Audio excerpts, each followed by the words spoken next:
So welcome along. Um, Thank New you. episode is Kate Rieling, as I've recently learned, project manager at Catamount Constructors. Um, Kate, welcome to the pod, mate. Really excited to do this with you. Thank you so much on this Friday afternoon Yes, doing thank this. you. Thanks for the opportunity. No, mate, it's gonna be a good one. It's been a really good one. I've known you for a long time. Probably I know you in a weird way, probably more than you know me. Um, Probably. But I wanna start off if I may. You're the first person that we've had on the pod that's had three internships. Oh, really? Yeah, that is so Wow. rare. So It was can we actually four, but it's fine. four? I thought it Yeah. was Manhattan, floor, Kiewit. So Well, two floor internships. So okay, that's why. Two that's different summers. four. Yeah. So how did someone getting a degree out of Virginia Tech go from four internships to now being where you are? How did that come about? I mean, I think that was absolutely key in getting me to where I am because every summer that I spent just gave me a little bit more of a kickstart when I started full time. And so the economy was really good when I was in college, up until 2008 when I graduated, which was really poor timing. Yep, Um, but every summer I just gained a little bit more experience, knowledge, and stuff to kind of apply classes to instead of it all being kind of theoretical. And it also gave me a little more confidence in myself and all of that. And then really the biggest part of that is that in 2008, when I graduated, I had a job lined up when a lot of people did not. yep, And I was lucky enough before I went back for my super senior last semester yep, to have my job lined up. And then just, got through the last semester of school and went straight into the workforce when things were pretty tough. yep. But that was with Kiewit, and they were kind of big enough to absorb and kind of shift around, pivot to different diversified business units and such. So they were able to take on new hires, luckily. If you speak to most senior execs in the industry and we say, give me a perfect background of someone, they always say Kiwit. Always. Why is that? Why do you think that their program does so well? They are huge on training, Yep, um, process. It's all very like regimented. okay. Um, and I would say, they are known for pretty high turnover. Yep, It's pretty grueling. Um, but one of the upsides to that as an employee is a lot of opportunity for taking on stuff that you're not ready for, but there it is and take yeah, it. just go. Yeah, so I think that that environment kind of created the drive, or at least fed the drive that I already had. And I got to see a lot of really cool stuff. I mean, my biggest goal coming out of school was to build really cool big stuff, whatever it was. I wanted it to be bridges, but it wasn't. Um, and it was an amazing experience. And there was definitely some very, very experienced people that had been there for 30 years Yeah, and a lot of new people. We kind of had like a little, starting class of 16 of all people we started on the same day in the Southeast District. And I think there's one person left out of those 16 that's still at Kiewit. So, it's and it's not been, it's a hard task to do. yeah, it's been 16 years. It was January of 2009. If you didn't love bridges and want to build good stuff, do you think you'd still be in the industry? Oh, yeah, for sure. And I didn't ever get to build the bridge, well, at least with Kiewit. Yeah, Um, but the thing for me is the internships gave me like I guess the knowledge that this is a really cool industry. And yeah, otherwise I don't know that I would have latched onto it as much as I did because it gave me that um I guess just like the knowledge that I could do it and that I would be good at it. And it wasn't just, swinging a hammer. It was people and a lot of like I'm very logical, process oriented, so it was like right up my alley.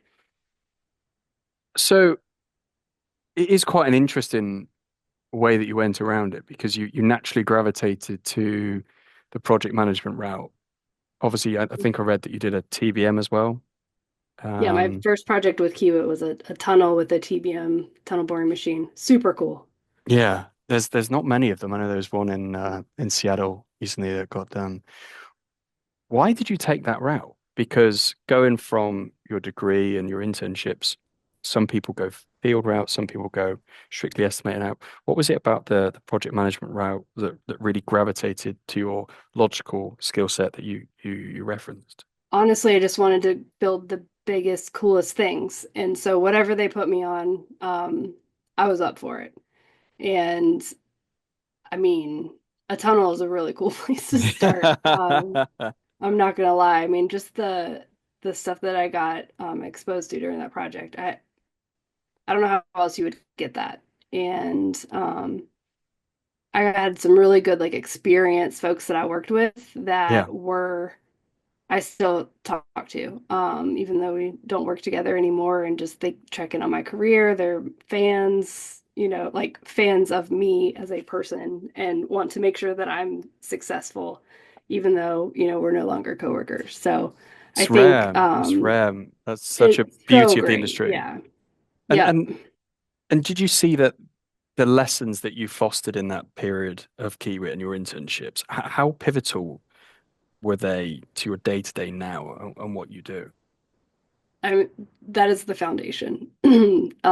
Not to be all cheesy, but really Yeah, the way that I learned to treat people, to manage relationships and people and get things done was very much ingrained in that first like full-time job when I really had the responsibility and the accountability and all of that stuff when it was straight up how I've gotten to where I am now and how you come out of school, you're all, I'm big and bad. I remember telling the district manager that I wanted his job someday, and I thought I was hot shit, and yeah, I mean, I probably was a little bit like I was really good at my job, and but the other parts that I didn't really think I was going to need of like being conscientious and kind and understanding of people were the things that I wasn't really prepared for um, to be successful in the industry.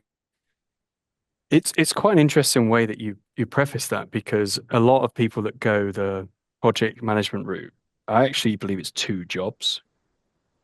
It's really two jobs, isn't it? Because you're half an intermediary between the Mhm. office and then half within the field.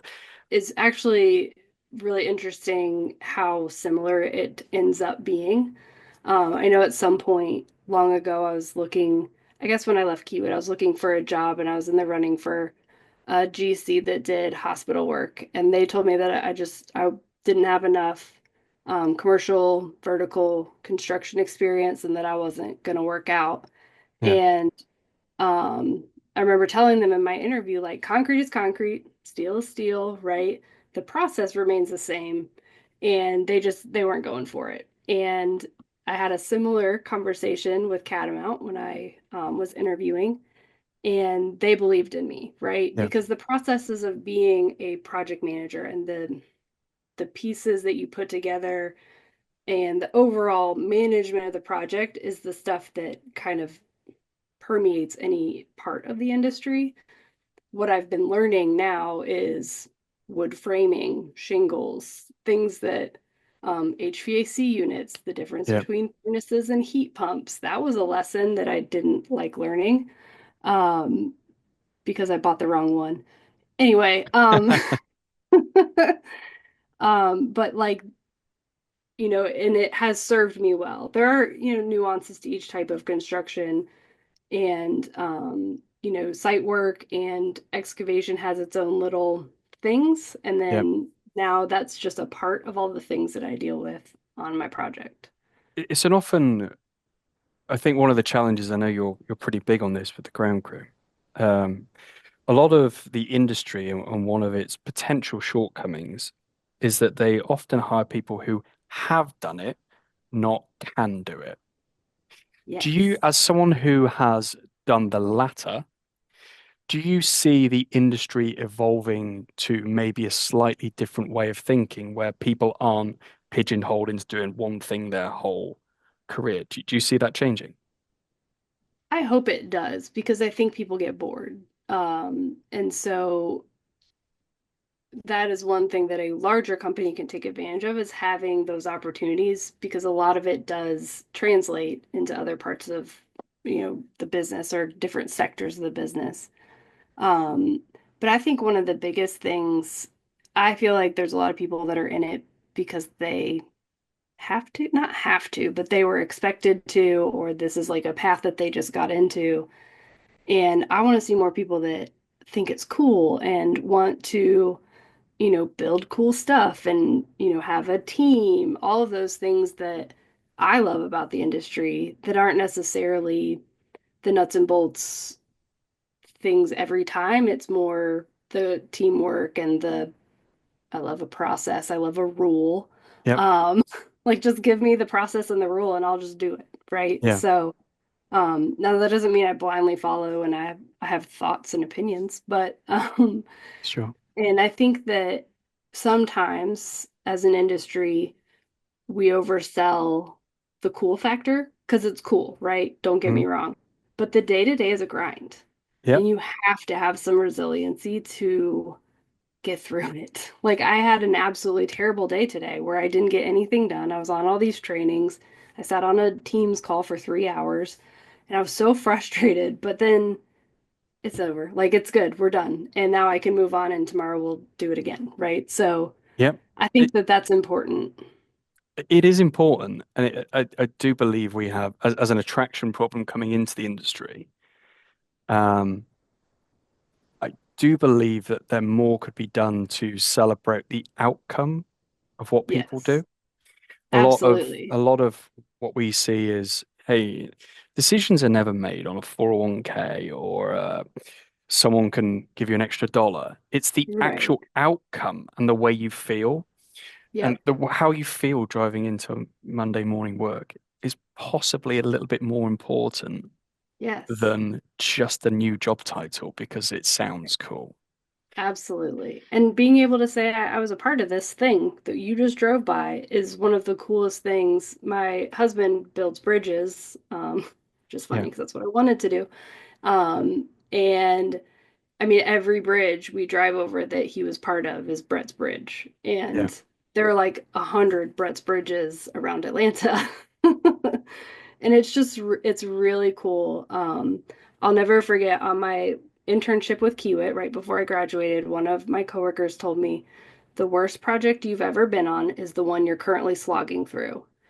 And the best project you've ever done is the one you just finished, right? Because you remember how hard it was, but you're proud of the final product. And I have to remind myself that even today that, it's that daily slog is hard. yeah. And but at the end of the day, you're going to be super proud of what you've accomplished and all of the things that went into it. If you could go back though, because a lot of the challenges that we see are evolution of the roles itself. The foremen of today are being asked to do something completely different, same as the project Mhm. managers. I'm interested in your take. How do you see the role of project management actually developing and changing as we integrate new technologies, new workforces, a younger generation? How do you see the role evolving? I think, ooh, that's hard. I know for me, it's evolved a lot more over time as I've been more experienced as a project manager. It's more accounting than anything, Yeah, um, accounting, schedule, and people. So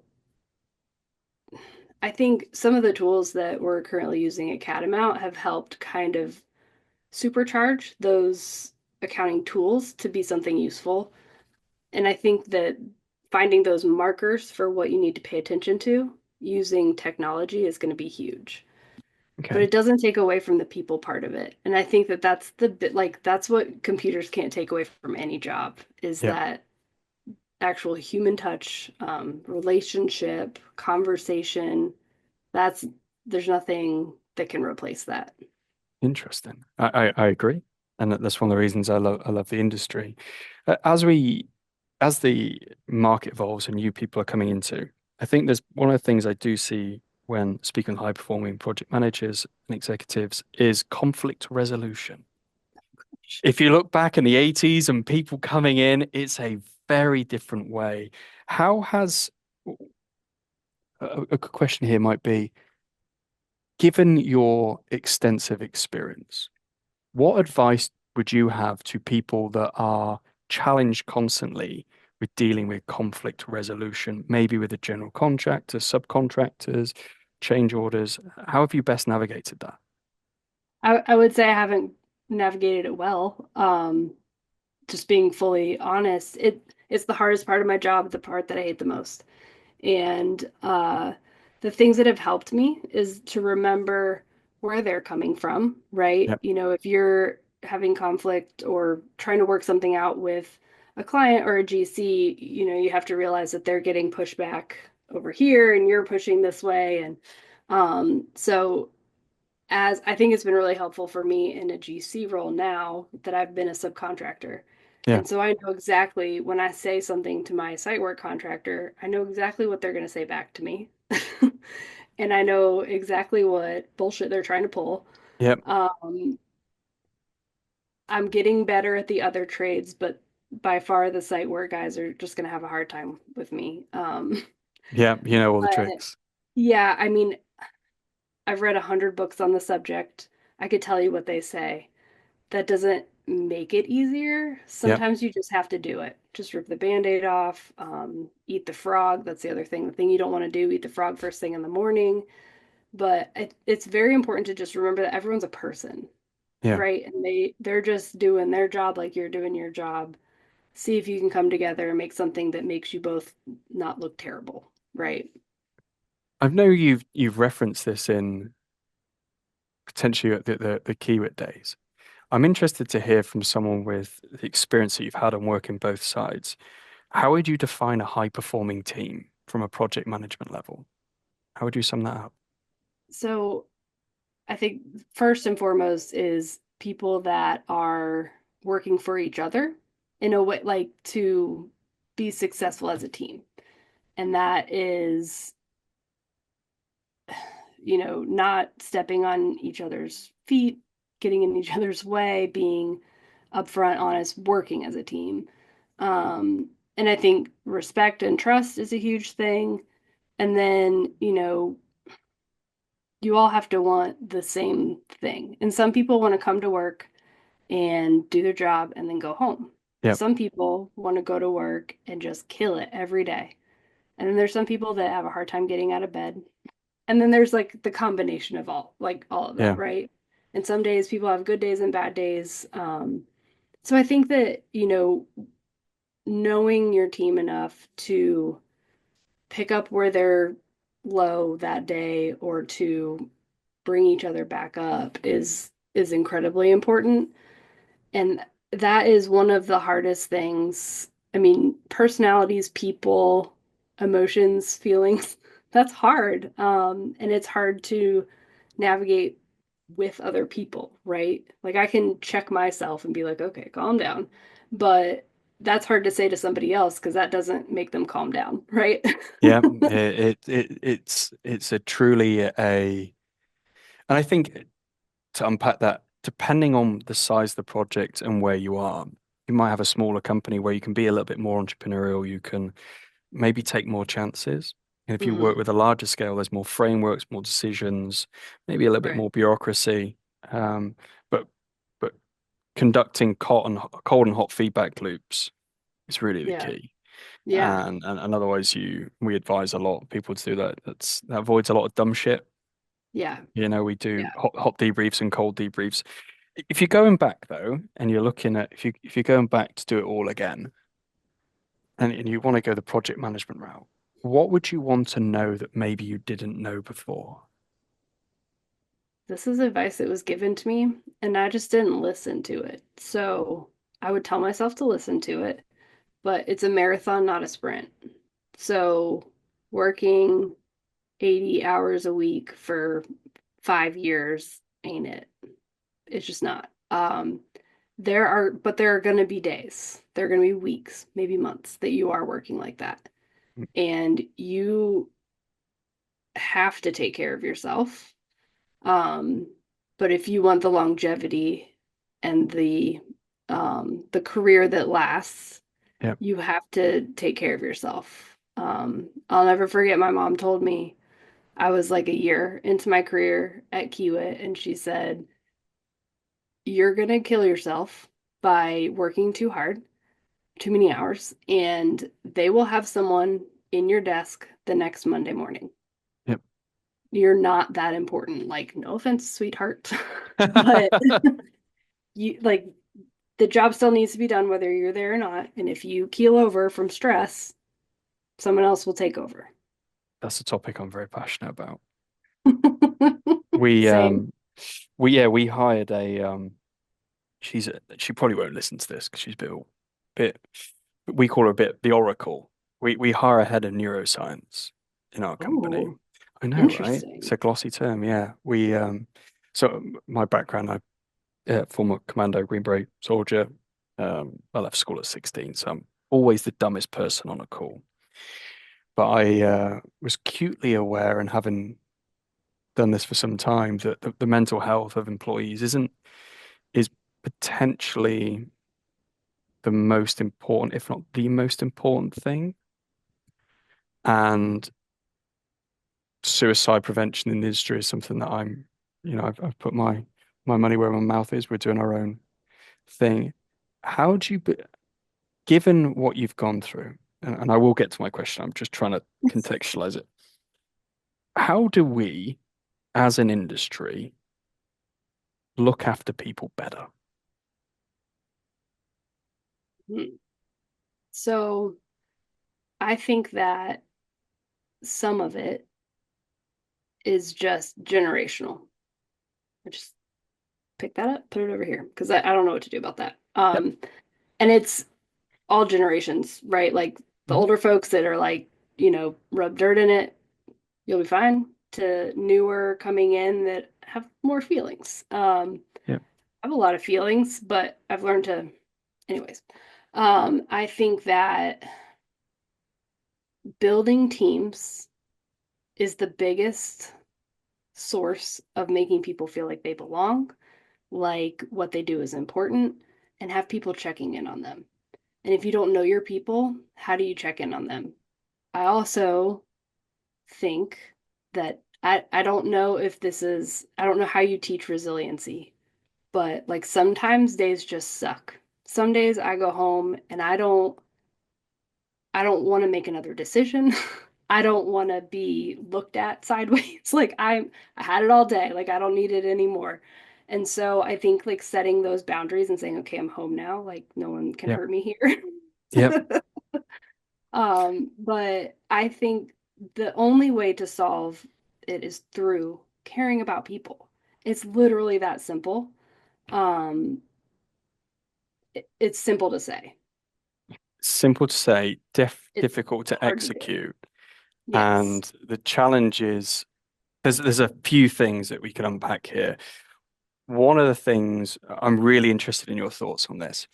How many decisions have you made after 5 p.m. on a working week that you really regretted? Most. So we don't let any of our staff make decisions Yeah. because if you've actually what you actually talked about there is decision fatigue. Mm-hmm. And if you look at, even where how you drive to work, how you do your lunch, there's so many decisions that Right. by effect, if you're making really key decisions where you're most vulnerable or tired, they often yield the worst results. Right. And I can speak from experience, making decisions there's a no decision policy after That's 5 great. p.m. Big one. The other one as well, I think as the industry transitions, the understanding of how people actually are and what they, because people are motivated in many different ways. For some people, it might be mastery of their class. For other people, it might be financial. Other people, it might be public recognition. There are certain ways to do this, which I'll happily share with everyone. But I do believe that the industry is transitioning into a way where leadership teams have to evolve. Yes. And giving someone a pat on the back and an attaboy sometimes is the best thing. That might be someone all that they crave. But really high Right. performing teams understand that. And Yes. especially in the younger generation where they are, um, I'd say they're probably a little bit more fragile of thought. Yeah. We live in a very transactional environment where it's either good or bad. And actually, failing is where you may learn the most. Right. But there are a lot of people that aren't used to failing because they've been wrapped in bubble Mollycoddled. wrap. Yeah. Interesting. Mollycoddled. Is that what you just said? Mollycoddled, yeah. Yeah, I'm American, but I still come out. My sound producer just laughs at me. He just goes, "Oh, what the hell is that?" No, it is interesting, but I actually believe that if you get this right, the naivety potentially and the vulnerability of people coming into the workforce is actually a really good thing. Yeah. Because if someone is vulnerable or if someone is maybe a little bit naive, they will tell you what they really think. And to you Yeah. as a leader, that is I often say that two words will define a team: organization and communication. It's really that simple.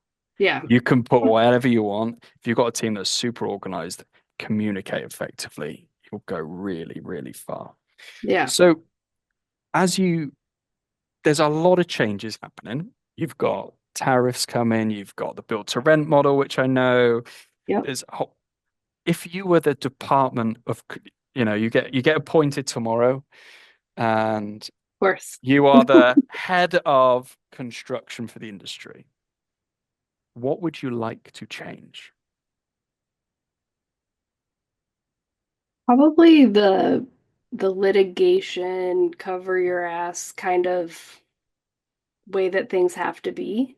Okay. Um, I feel like that takes up a lot of time that I wish I could spend on other things. So documentation, like those are all great things, but it's because nobody trusts each other. And it used to be okay to just have a handshake agreement, and I don't trust that anymore. Yeah. There's probably some people I would trust that with, but most, And how is I'm just going to segue this. How have you built trust as a project manager? Because you're very highly regarded. Just for the audience, Kate's phenomenal. We always had her on our board as our top project managers. How have you built trust then? How do you go about doing that? I mean, this is going to sound so silly and simple, but it's just doing what you're asked to do and being an honest, upfront, good human. Yeah. And I mean, I think a lot of clients that I've had that, I may not have gotten them the report they needed the day that they needed it, but I was upfront about it. And I said, "Hey, I got all these other things. I'm really sorry." It's the honesty and respect, mutual respect, and then just doing it. I Yeah. know that sounds silly, but No, it a lot of doesn't. people talk about how they're gonna do things, or we should do this, or we should do that, but nobody's actually gonna do it. And for me, it's just execution. Just do it. Just do it. And there's a point in there that for the audience, you actually reference disarming honesty. Hmm. And disarming honesty of actually saying to people, I don't know how to do this, Oh yeah, is sometimes how you often get the most amount of yeah, trust. yeah. We all know a pipe foreman that can say they can do it, and you get in there and you're Everything, like, right? oh, Yeah. okay, okay. Um, as we have built trust and as we've gone through our sphere, I want to know about you referenced at the start potentially failings. Controversial, but what are some dumb shit things that you see project managers do all the time that with your experience you probably go, don't do that. The biggest thing would be to be like confrontational with everybody. And I've experienced it as a sub with working with a GC where, I mean, it was nothing I could do was right, and it just wears on people, right? And then every time that project manager calls me, I'm not answering, then they're calling my boss, and I'm getting yelled at from my boss. And so those kinds of things, it's just not helpful. Like we're all here to build a project. Let's all build it together. Um, and I think that the other mistake that people make in just in general in the industry is put themselves in a state of burnout. And Kiewit taught me, Yeah. um, whether they meant to or not, what that was like. And then I had to set boundaries with work and stress in my life. And not to say that I've solved that. In fact, I'm still not great at it, but at least like telling myself that it's okay that I didn't answer an email at 7:30 on a Tuesday because whether I have a company phone, which I do, and a company computer, there's nothing at 7:30 p.m. that needs to be answered that can't be answered at 7:30 a.m. the next day. And if it's that urgent, call me, Yeah. right? But you better be on fire because I got other things in my life. Yeah, this boy cried wolf, and that's, Yeah, you can end up if everything's an emergency, then when a real emergency actually nothing's an happens, emergency. Yeah. absolutely. But a burnout is I believe, a lot of the turnover Hmm. and a lot of the learnings are often down to burnout. Yeah. And one of the things I'm really interested in the industry is how do we keep the best people in the industry? Because the best people often are your hardest workers. And if all your hardest workers leave, or if they go into some other industry, how do we encapsulate that learning?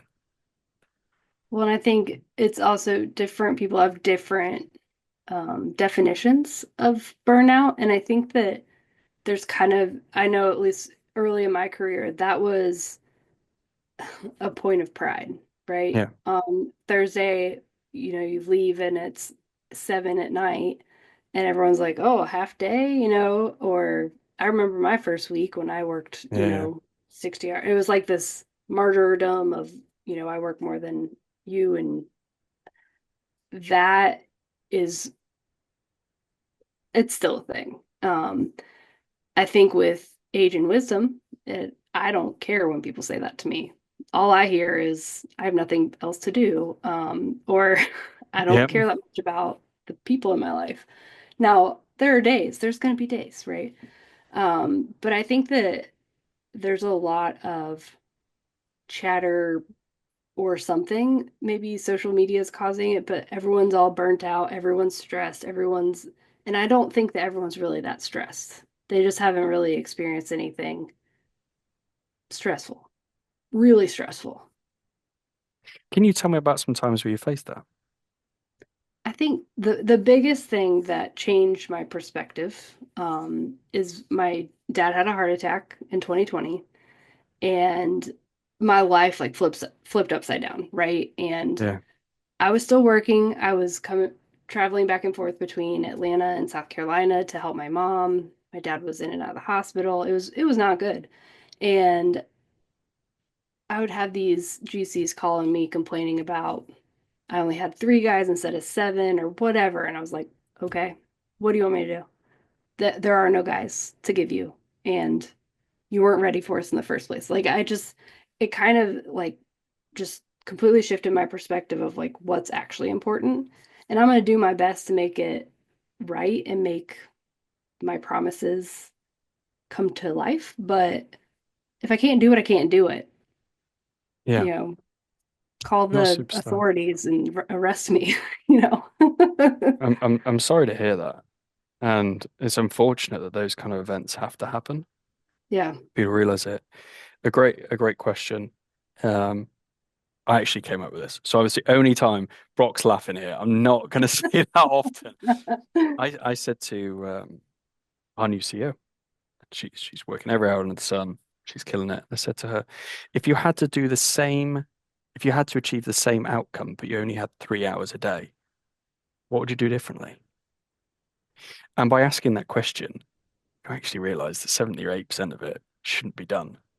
I'd Yeah, actually position a construction company out there if their project managers actually worked less hours and they were incentivized on productivity, not hours worked, you might get a better team. absolutely. Well, and are all of the certain things that you're requiring necessary or nice, right? We did all these reports and stuff when I was at Kiewit. I remember I did one and it was useful to me and it was based on the way it was supposed to be done. And I had one manager like that just came to the job site one day and was like, you need to do this with the report. And I was like, when's the next time you're coming out here? I'll do Yeah. it for them. Like, I'm not doing this special report just for you so that you can see it the one time you come to the job site every year. Yeah. I'm sorry. And I was early in my career and people were like, oh my gosh, don't do that. Yeah, you got to. But I Because mean, what's the point? what is the point? It's hard. There's so many layers to this. There is a foundational misunderstanding across most industries of the definition of a leader and a manager. They're two completely different jobs. Totally different. Yep. And as we have a young workforce, you actually find less and less people that want to go the management route Hmm. because it's people orientated.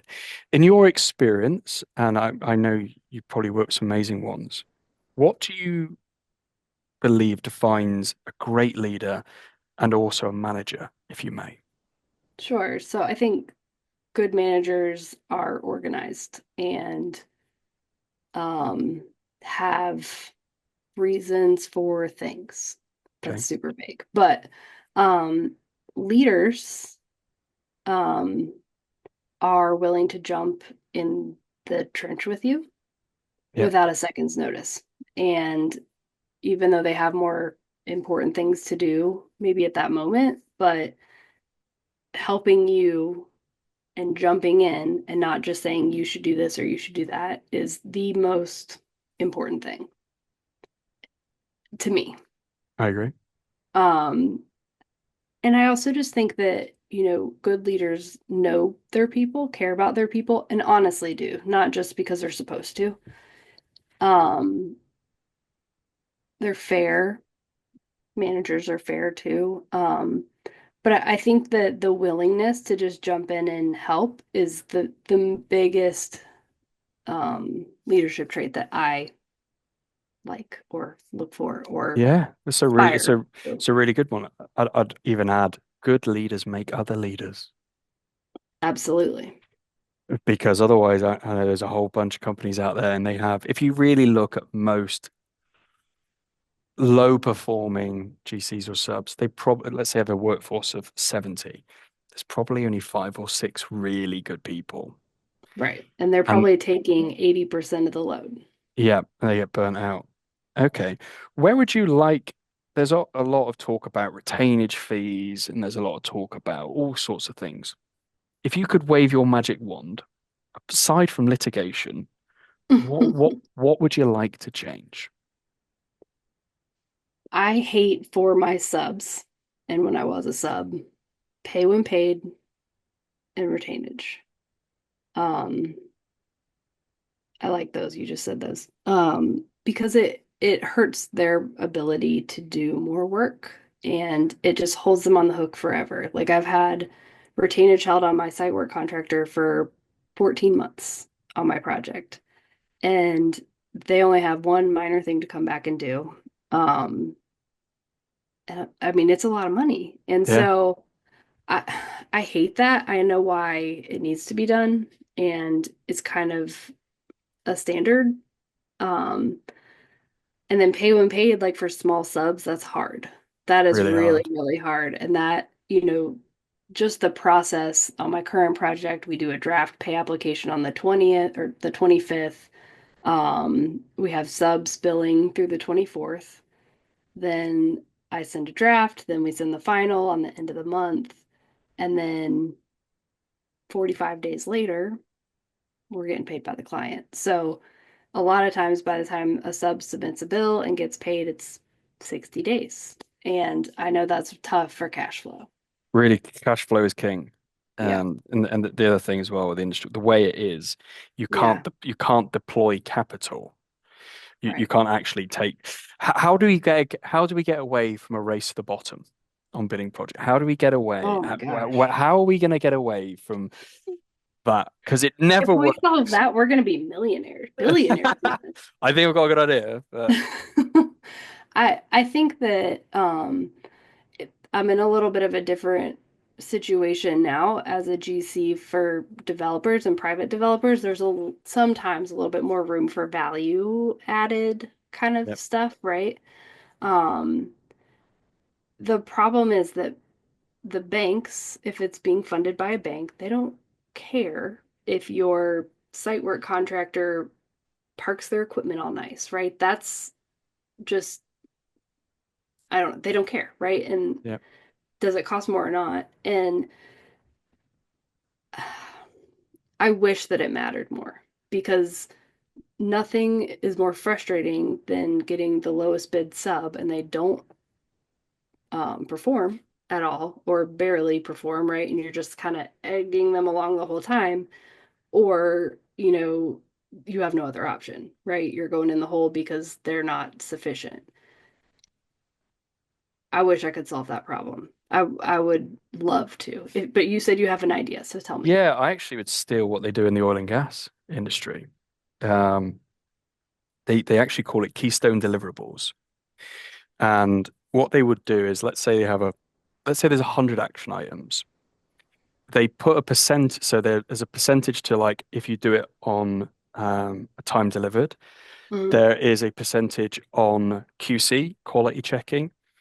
There's a portion on it of they have to document shared lessons so that the client keeps all the lessons onto like a learning management mm, system.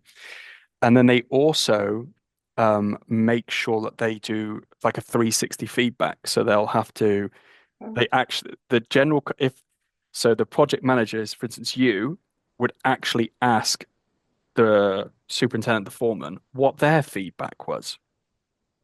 mm. And then based on that, then they actually bonus them on that Gotcha. So it's kind of an incentive program based on certain things that are measurable. that are measurable. And then they also, so if you think about how many GCs or builders or owner builders are burning through subcontractors, burning through them, right? Well, Uh, I'm not all of them. suggesting you are. They all Yeah. are, right? But That's how it goes though. yeah, right. But if they actually maybe took a stand and said, okay, in order for, so that you don't get burnt out, so that you don't do all stupid sit, we'd like to sit with you throughout this life cycle of this project and actually speak with your foreman. And we want to learn from you what you've learned so that we can perform better. Yeah. They love that because the Oh, foreman they might go, love hey, when you bid this, that was wrong, this was wrong. And right. what you actually then do is they're able to encapsulate all of this feedback and knowledge, and then you pass it on, which then Yeah. incentivizes the whole industry, but also makes them feel heard. Yeah. Yeah, I'll send you some stuff. There's I love it. there's different ways to structure it, and like even our industry, like um, you know, it's three dimensional. It's not two dimensional. It's Right. I'm going to go off on a massive topic here. I believe the way that people are hired is fundamentally wrong. Hmm. Whereas I had a chat with a CEO this morning. I said the incentive for us should be the percentage of the you're actually when you're doing your hiring, you're instead of looking to make a hire, what you should do is look at the percentage of people you hire to get promoted and outperform your current employees within a year. Right. Yeah. Everything else is redundant. If you Yeah. can look at the percentage of people that you're hiring that embody your core values, that add significant value to your company, and if you can then work really far backwards to work out why, you're then able to develop that and get better. And that Right. same methodology can be rolled out into construction companies and all these different Yeah. variants because it does have to change, but there has to be a little bit of willingness to change and accept accountability. Right. Well, and I think, it what you don't want to happen is for it to just turn into numbers though, right? Because data is great. I love a data set. I love a spreadsheet. Yeah. But if if you're just collecting it to collect it, or if you're things can get gamified Yep. too much, and then They could. It's the it's frustrating. interpretation. Yeah, Yeah, it's the interpretation and understand. So it's not the numbers that matter, it's the learnings and lessons from those numbers, right, and then how you input a methodology of continuous learning to adapt to your current workflow. right. And at good performing teams, they might have, say, 10 things that they have to do. Really good teams cut things off. They don't add Yeah, them. right. They will cut things off to make this more streamlined. Um, how do we get, I know you're with your initiative of Okra, which I'm a fan from afar. How do we make people feel proud about what they do again? In an age where people sit on bean bags and you're all told that you can do crazy things and be a Forex trader on Instagram, how do we make this industry sexy again? How do we make people fall in love with it? It's tricky because you don't want to over glamorize it. Okay. Um, but I think that the people that build stuff and are proud of it are the solution to that, which is bragging. I'll tell anybody that listens, even people that don't listen, how great of an industry Yep. construction is and Yep. why. I'll tell a gas pump that. I'll tell a stranger on the street if I don't get, I'm a little introverted. Anyways, That's okay. but it has to come from the people in it. I think a lot of people are trying to push that out, like Crew is doing, right? Which is here's a job you could do. Here's somebody, that looks like you doing it, right? Or whatever it is, and celebrate that while still showing that, you need to be resilient and you need to be somewhat of a people person. And um it just has to come from the people doing it. And it's hard because sometimes it's not fun. But what job is? I mean, there are people that live their whole lives going to an office and being miserable all day, Mm. and that's just work. It It's called is. work. I actually think construction misses a massive opportunity. We're all trying to push the same thing, but what if we all said what we're not? Why don't we actually say we enjoy not sitting on a beanbag all day? This Yeah, isn't for everyone, and actually yeah, embrace it rather than like hiding away from it and going, "Oh, we do right, this." There's an opportunity for people to go, "Hey, we don't want to be like that. right, This is the way we are, and this is what we right. like, and that's all right." Yeah. And that transparency will build people in. My last couple of questions, if I may. What's your North Star? What's the end? Like, what would make you look back and think, right, apart from the bridge, right, I what would did make, get to build the bridge oh, okay, after Kiewit, but it was just okay, a little baby bridge. And then I just live vicariously through my husband. I, you know, I've been thinking a lot about this and kind of struggling with not the direction of it because I know ish what, and I guess I just don't really know what a title of that would be. But my biggest thing right now is having an impact on a good impact, not just an impact, yeah, um, on as many people as possible in the industry or in my, general vicinity, making them better, building people into leaders, building people into the kind of people that I want to be around, and build projects with. And the more of that, the better. The more opportunities that I get to show little girls that this is something you can do too, um, is huge to me. I mean, you hear a lot like you can only really be what you see. yeah, And when I first got into the industry, there wasn't many females. I will say after getting into the GC side, it's a little bit more than it was in like site work, civil, heavy construction. But just like being that for somebody, being that person to go to or say, hey, if she can do it, I can do it. that's cool. That's huge for me. And, all along is leaving projects that I built behind and saying, I It's did that. legacy. Yeah, Yep. it's quite interesting. A lot of people's motivations will change as they go, and often mine is quite similar. I just get to have a glass of whiskey at night, knowing, or maybe two, three, knowing that I've helped some really people I care about, Yeah. and that's okay. Yeah. You don't you do this for the little things that you love, and seeing those people flourish, and that's ultimately what makes a great project manager. It's Yeah. the care, and it's the detail, and it's the doing planting seeds for trees that you may never sit under. Absolutely. Oh, that was very beautiful to Quite say. philosophical and deep, I Yeah, know. I loved it. I mean, that's perfect because that is it. Like you may build a project and never see it again, too, Yeah, right? But you had a part of it.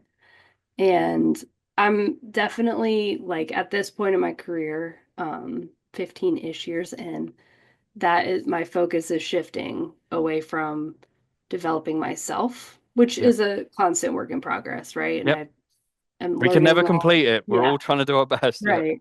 But how do I do that for other or help others along their path and use, my experiences or at least what I know I'm good at to help them along. it's amazing. And that is the part, like, I'm just super excited to be doing that and to, because that will make me a better Yeah. leader.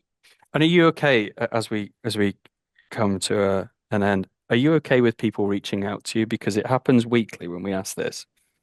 We're really big on shared learnings. Are you okay for people to ask you questions, ask you tiny little things that maybe you can share that wisdom with? Is that okay for you? Of course. Okay. Yes. And if I if love that. if people, I know you have an amazing Instagram page. I've told all my guys here, if you want to learn what a good project manager does, follow Kate. What's the best communication channel for you if people were to reach out and maybe ask you, even if it's trivial, like, what's the best method for you? Instagram's great. LinkedIn is good. I don't get on LinkedIn as much. But I love answering questions about the industry or, if you don't know what you should do next or if you're having trouble or whatever. Like I may not have experienced exactly what you're going through, but I can probably help. Yeah, Um, and I'll talk shop with anybody. Um, amazing. and I love it. Just don't be creepy. I'm married, so Um, don't worry, me too. Well, thank you so much, mate. Thank you so much. yeah.